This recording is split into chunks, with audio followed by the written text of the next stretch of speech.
Big boss വീട്ടിൽ ഇനി അവശേഷിക്കുന്നത് 15 പേരാണ്. ഇതിൽ തന്നെ ആക്റ്റീവ് ആയവരും ആക്റ്റീവ് അല്ലാത്തവരും ഉണ്ട്. ടാസ്ക് നല്ല രീതിയിൽ കളിക്കുന്നവരുണ്ട്, കളിക്കാത്തവരുണ്ട്.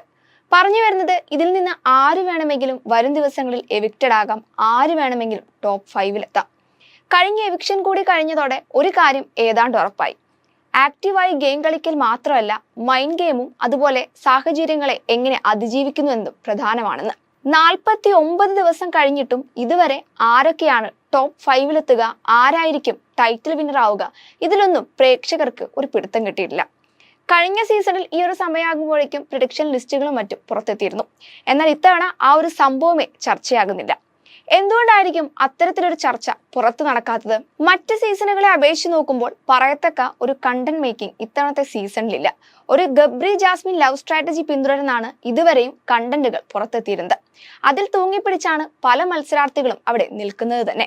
ഗബ്രി പുറത്തായതോടുകൂടി അത് ഏകദേശം തീരുമാനമായി. അത് കഴിഞ്ഞാൽ ജിൻഡോ എന്ന ഒറ്റയാൾ പ്രസ്ഥാനമാണ്. സ്ക്രീൻ സ്പേസിനായി മെനക്കിട്ട് കണ്ടന്റ് ഉണ്ടാക്കലാണ് ഈ വിദ്വാന്റെ പണി. ഒരു തീയിട്ട് കൊടുത്താൽ അത് ഏറ്റുപിടിക്കാൻ നോറയും. ഇതൊഴിച്ചാൽ എൻഗേജിംഗ് ആയ എന്റർടൈനിങ് ആയ ഒരു കണ്ടന്റുകളും ഇതുവരെ അവിടെ ഉണ്ടായിട്ടില്ല. വൈൽഡ് കാർഡായി 6 പേർ എത്തിയപ്പോൾ പ്രേക്ഷകർ അമിത പ്രതീക്ഷ ഉളവാക്കിയെങ്കിലും അതും പകുതിയിൽ വെച്ച് അസ്തമിച്ചു. സിബിൻ കപ്പുയർത്തുമെന്ന് ഒരു പരിധിവരെ ഉറപ്പിച്ചു നിൽക്കുമ്പോഴാണ് അപ്രതീക്ഷിതമായി ആ പുറത്താകൽ സംഭവിക്കുന്നത്.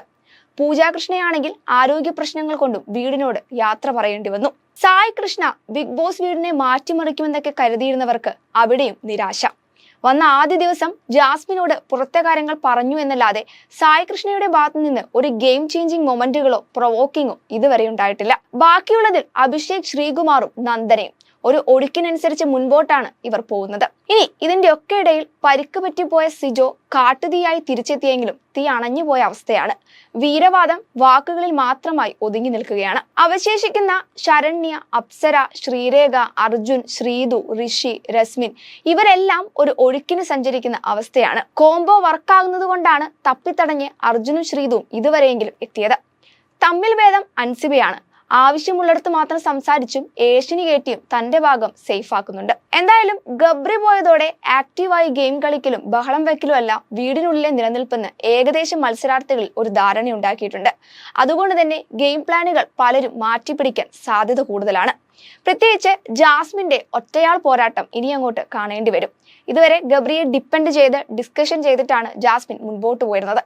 ഇനി അങ്ങനെയല്ല, പുതിയ പ്ലാനുകൾ ജാസ്മിൻ സ്വീകരിക്കും.